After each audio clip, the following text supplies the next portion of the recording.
All right, everyone. Welcome to the newest episode of the Jay Davis podcast. I'm super excited to have Reed Quinn with us. He is the founder of Spark Innovation, has launched a ton of brands, and has a lot of entrepreneurial experience. Thanks for coming on the podcast, Reed. Thanks for having me on. Well, why don't you start giving people a quick background and bio of what you've been up to? Uh, I cut my teeth on gift cards back when that was a thing in the early 2000s. People were transitioning from gift certificates to gift cards. And we designed a lot of programs for different retail customers. So everybody from like Walmart and Home Depot to, I don't know, Neiman Marcus to 7-Eleven. Everybody had gift cards. So after that, went and started a business called KT Tape with three other founders, and just had a lot of fun with that business. Sold half of it to a private equity company, and then kind of wisened up. I decided, it's a lot of work to start a consumer product company and to you know create all the systems that link the inventory and the funds and the data, all together, and to get that flowing. So I said, okay, I'm never going to sell a company again, maybe just a brand, Yeah. and so then with some other partners, we started Spark Innovation, which has been the holding company for a lot of brands. Nobody's ever heard of Spark, but you may have heard of Fiberfix or Two Blocks or Nine Blocks or Lumable or, some of our other brands. We have a brand called Cover Grip. We're working on one right now called Labello. We just start or license, start brands or license products and build brands around them. And then take them to retail, build them up. And then, in the consumer product space, it's pretty normal for a brand to kind of grow and then to be sold to, it's kind of a pond with many different size Yeah. fish. And there's always a bigger fish that kind of eats up these little brands and puts them in their portfolio and grows them to a certain point, and then maybe combines them and then sells the portfolio. And so we're kind of at the very front end of that. We're the small fish in a big pond. So I love it. Well, you've had a lot of experience launching brands, and you guys have had brands go on Shark Tank and do a lot of amazing things. What have been some of those key lessons? What do you think are the things that maybe don't get talked enough about in entrepreneurship? I think there's a lot of there's kind of the sexy stuff that everyone wants to talk about all the time, like coming up with new ideas. What are some of those maybe unexpected lessons you've had to learn the hard way? well, consumer products are a lot different than, for example, like software as a Yeah. service. There's a lot of companies out there that require a large amount of kind of upfront, and then, and those businesses tend to be kind of swings for the fences, right? Like, right, they're fairly binary. A lot of times they'll raise money because they're kind of risky, but if they make it, then they're very successful and very profitable. Consumer products, I see a lot more base hits. You know, there are a lot of products that can do a couple $1 million a year, maybe 5-6 million dollars a year. There are very few that can do hundreds of millions of dollars a year. It's much harder to hit smash it out of the park, but it's much easier to get on base. And so we actually like that about consumer products. We've never had to raise money for any of our brands, or put in a ton of capital because, you can usually get to a minimum viable product. You can usually get that sold to a retailer, get a test order, with very minimal capital outlay. Now it'll get very serious very quickly if it starts to go well. But at that point, it's kind of a timing issue, Yeah. right? And so, a lot of people approach new ventures with, okay, first we got to fundraise, then we got to do this, then we got to put together the team, we got to do this. I think consumer products is unique in that you can kind of build as you go. Yeah. You can kind of get to the first milestone, and if the good indicators are there, it's not very far to the next milestone. And then you put a little bit more money, a little bit more effort, then maybe add one person to the team. And so, um, you know, people say, wow, entrepreneurship is super risky. Consumer products, that's even more risky. The retailers, they have all these requirements and there's all these startup costs. And I think we've done it in the most conservative and the safest way possible. I'm not adverse to risk, but consumer products company is one where you don't really need to take a lot of risk. You can actually sell the inventory before you have to order it. Yeah. Yeah, you can, and so for me, that is one big takeaway is how you approach these types of business. Another one is it's not so much about the idea as it is about the execution. We see wonderful ideas all the time, like many a week, where it's like, yeah, you could make a business out of that, you can make a good living out of that, but it all comes down to the execution. Yeah. And, and some of that is on the person, but some of that is luck. Yeah. Some of that is the right buyer and the right, the right line review. That the sales cycle on consumer products, especially in retail, tends to be very long.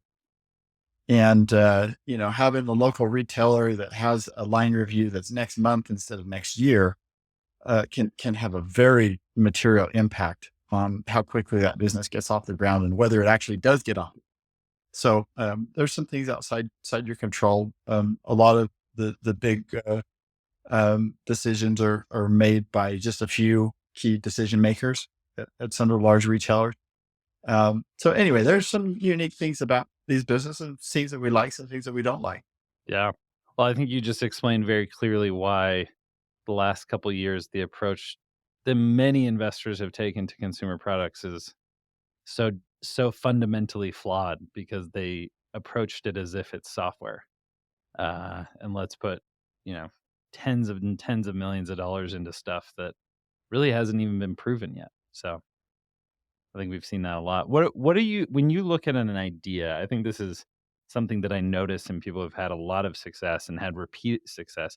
When you look at an idea, what is the way that you evaluate that idea? What are the key things you're looking for? Oh, there's a lot of them. And it really depends. When you're going direct to consumer, we really like a consumer product, a product to have a high price point, right? To be able to justify that direct to consumer advertising, that high customer acquisition cost. When it's in retail, we like it to have a low, almost like an impulse price point, kind of a Yeah. triangle. There's a really low threshold. We like it to be aligned with people's hobbies, right? Where they're a little bit more willing to spend money, or a little bit more willing to do a little bit of research about the product.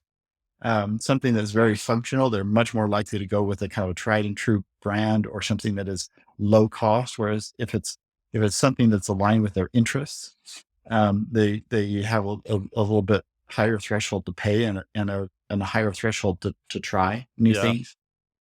It has to be highly differentiated, but not too differentiated, Yeah. right? It has to be something that they can get in a passing glance. What is different and what is better about this? Right. And if it's too different, they won't get that. But if it's too similar, then they won't care. Yeah. Right. So it's finding an innovation that is meaningful, but also easy to understand, that's at the right price point. But we've had lots of ideas that have been shut down for reasons that have nothing to do with the idea. Yeah. Or I'll give you an example of this. Maybe a couple. Um, we worked on a project a couple years ago that was like a universal battery pack. Um, so it was a battery pack that would work for different power tools. So you have your Makita and your, Ryobi, and you have your DeWalt, and you have your, all these different brands, and they all have their own Yeah. battery, right? Well, it's not a terrible, difficult amount of, engineering to figure out like adapters and things that would allow you to have one battery pack that could be used For for, all of them. you know, yeah, for all of them. And it's a real problem. Job sites without power, installers, uh, there are people that use those tools every single day. But what we found very quickly is that they all buy them at the major retailers. We have great relationships with Home Depot, Lowe's. We talk to the buyer and we say, hey, we think this would be a slam dunk, and here's how we do it. And we're going to file a patent and we have that, and they said, absolutely not. And it had nothing to do with the idea. They agree that it would sell like hotcakes. The problem is that the reason that they can sell a $50 drill is because the replacement battery costs 75, Yeah. Yeah. right? Like it's the printer and the printer ink Yeah. problem, right? I can give you a really cheap printer if I can charge you through the nose for the ink, which is the recurring charge. And I know that once you buy that Makita Sawzall, you're a Makita guy for life, at least for that. Right. And if you use it on a daily basis, you're going to need to replace that battery every year, maybe every 18 months if you're lucky. Yeah.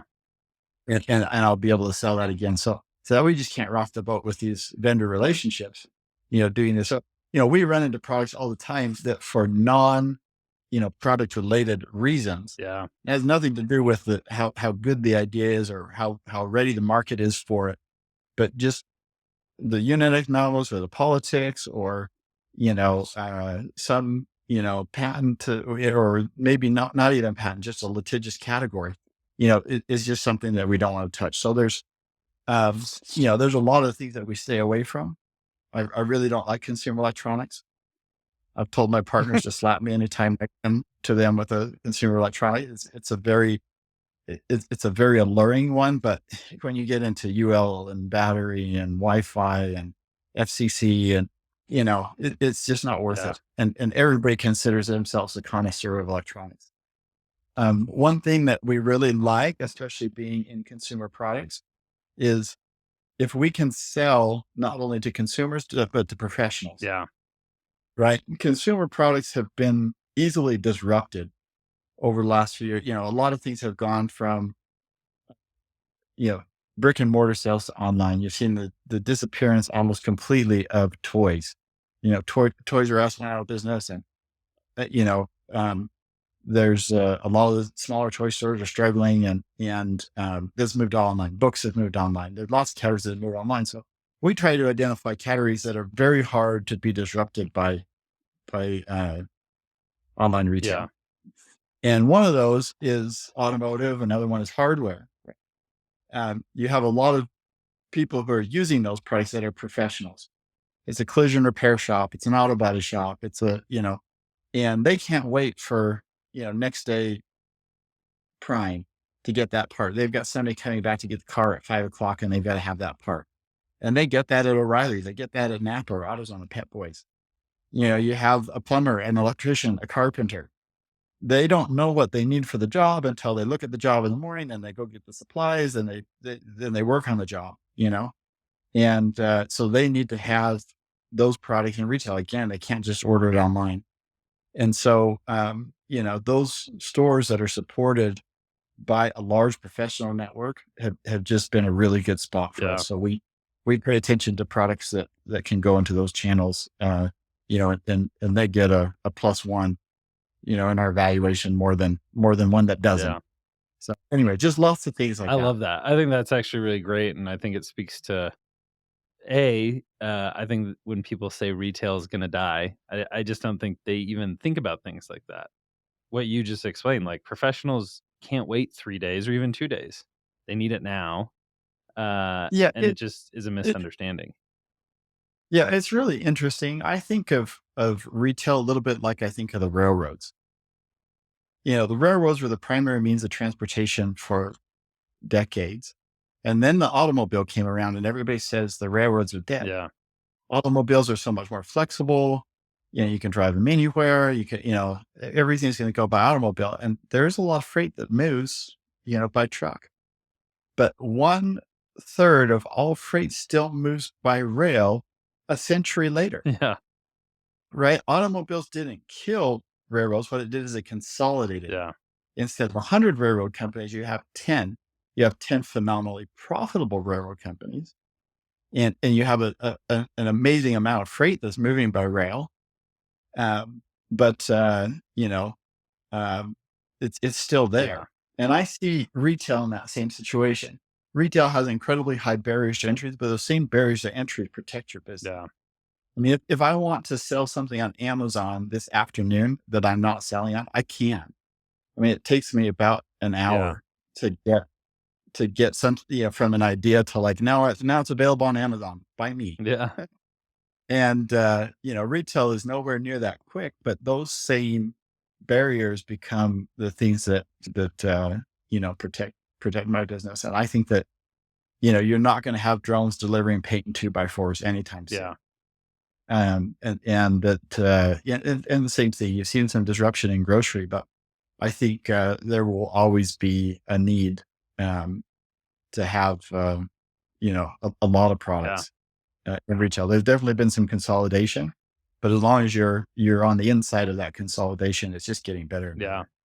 No, I love that. I think that's such great advice, and I love what you said earlier too, because I think this is one of the things I always hit on is so much time in entrepreneurship is spent on talking around ideas. How to come up with ideas, how to innovate, how to think of new ideas. Which idea should you choose?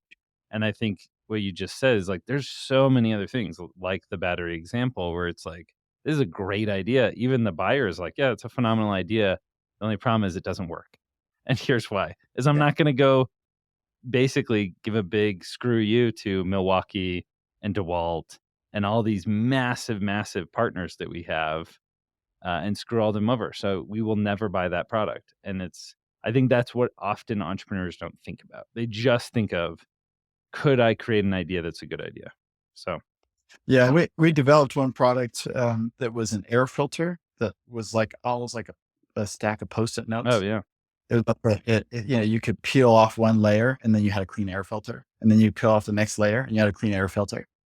And, we worked really hard to get the film, just the right so that multiple layers of it were not, hard on your furnace, and it still let enough air through and there was enough spacing in them. And, we made it work beautifully. But as soon as we showed it to the retailers, they were like, so people will come to my store less and buy fewer of these. yeah, Or like people who are changing their filter religiously every, 3 months are now going to be able to go a year without buying this again. Like, yeah, no, not yeah, interested. Like, thanks for developing a good product. And you can't, I don't think you can overemphasize, you know, our ability to innovate and come up with new ideas has always far exceeded the market's ability to absorb those yeah, ideas. It's nice for us to go to an annual line review and talk to a buyer, a category manager, or general merchandising manager in retail and say, hey, here's our current product set, and by the way, here are the new ones. But most of the, they like to see that we're innovating, and that shows some leadership and some initiative. But at the end of the day, most of the time they're saying, why would I take any of your new products when I don't currently carry all the ones that you have? yeah. What other things? I mean, you guys are experts in retail and how to work with retail. What are the most common mistakes people make, or what are the things you tell everyone? Here's what you have to do if you're thinking of breaking into retail. That's a really good question. I mean, typically, people spend a lot of time making their product perfect. They will buy inventory before it's sold. They will, get a bunch of rep groups. All of those Yeah, are, yeah, all of those are rookie mistakes, right? All of those things are, in other words, what we'd rather do is we'd rather render it, create a one pager, send it out to market, get everybody's feedback, make the changes rather than changing the mold, rather than being yeah, sure that we have it right. We want to get tons of feedback and we want to have it sold before we even make tooling, because in retail, the sales cycle is so long. Once somebody shows interest, and then even by the time they cut you the PO, you usually have at least 12 weeks, sometimes 24 or so, because they're often buying months ahead of the in-store date, the reset for that category. Right. And so we don't carry a lot of inventory. We definitely don't produce anything that's not already sold. And rep groups will always care more about the relationship with the retailer than they will about any individual product, right? And so, you always wonder if rep groups saying, yeah, they may not be so interested, whether it's, I'm not willing to push this harder, or like they kind of smoke screen it a little bit, right? yeah, And they can be very enthusiastic up front, to get the business and to represent you. But if the buyer doesn't say that enthusiasm, they're like, yeah, okay, we thought that was a dumb idea too. Moving on. Right. yeah, um, yeah, it's not as hard to go direct as people think. I think people are worried, oh, how do I get this manufactured? I need to get somebody who's an expert in Chinese manufacturing, or working with India where this product can be made, or Vietnam. And so they give away margin there and they give away margin, to a rep group and they give away margin here. And then they don't realize like that was all you were ever going to make Yeah. in this. It's not uncommon for a retail product to have, 10 to 15% net margin. Yeah. And Yeah. if you spend some and you develop outside and you sell outside your organization and um, you know, spend money on IP and stuff like that, all of a sudden it's tight. Yeah. Well, I love that. I think that's actually what was one of my misconceptions that you hit on. Didn't I thought it was like, we have one shot. We're going to get one 20-minute meeting. And if we don't blow them away, they're never going to talk to us again. And it's been interesting with Pillow Cube. It's this ongoing, like, hey, what do you think of this? And do you like this? And they're like, yeah, exactly like you said. Hey, change this. I want the box to be different. I want this different. You're like, okay, we'll change those. And then showing them that we can quickly do that. And 1 week later, come back and be like, we listened to everything you said. Everything's changed. Everything's fixed. And they're like, these are the people we want to work with, and I didn't know that that was the case. Yeah, and you're never going to get that out of a third party, right? I mean, Yeah, they may help you get that meeting a little bit faster than trying to work through channels direct yourself, yeah, but that's a point in time, and the relationship will go on for years. And like you yeah, said, there will be many line reviews and many emails back and forth and many suggestions and updates to packaging. And, you know, California Prop 65 will come out with other things that cause cancer and you have to adjust your formulation. You have to change yeah, this. And then you have to add the patent to the packaging when it comes down and you have to notify people and then you have two packages in the system. And they don't help with any of that. Right. yeah, And you think, wait a minute, why am I paying these guys 5% for that one introduction? yeah, And, you'd be better off just networking or, even almost like email blasting into that one meeting, initial meeting where you can prove that, you're a really good vendor. yeah. I think that's great, and I think that kind of boils down to, like, and I think this is the thing, I was had this flaw in thinking, and I've seen this a lot in other entrepreneurs, is there isn't a silver bullet with retail. It's just a lot of hard work and legwork, and there is no, like, secret hack, but there are a lot of those things that you said save would have saved us a lot of time, and I think will save entrepreneurs a lot of time of, here are the things it doesn't have to be perfect. Don't do Yeah. molds before you've pitched it, I that wish stuff. I wish there was a book or a class or, something that just said, okay, here's all the secrets to selling in retail is, it's kind of you know, everybody has a product idea, but very few people actually have experience taking things, particularly to retail. Online, I think Yeah, more and more there are lots of companies that, okay, this is what we do. This is how we advertise. This is how we, clone audiences and identify customers and A/B test our way into, positive ROAS, and then and we can do this. But particularly in retail, um, I feel like there's a vocabulary. There's kind of um, and it's gotten harder, not easier. I thought over the years, I was like, okay, well, just with people that know how to do this, that have gone and started things, this has got to be a growing category, but it's not. More and more, the retailers are saying, well, that was innovative 10 years ago, but it's kind of a commodity now. And we have our own procurement office and we can do our own brand, our own private label. We're going to just do that. yeah, And, yeah, so we've seen, in a typical 4-foot planogram, a set, that had 26 or 28 products a couple of years ago.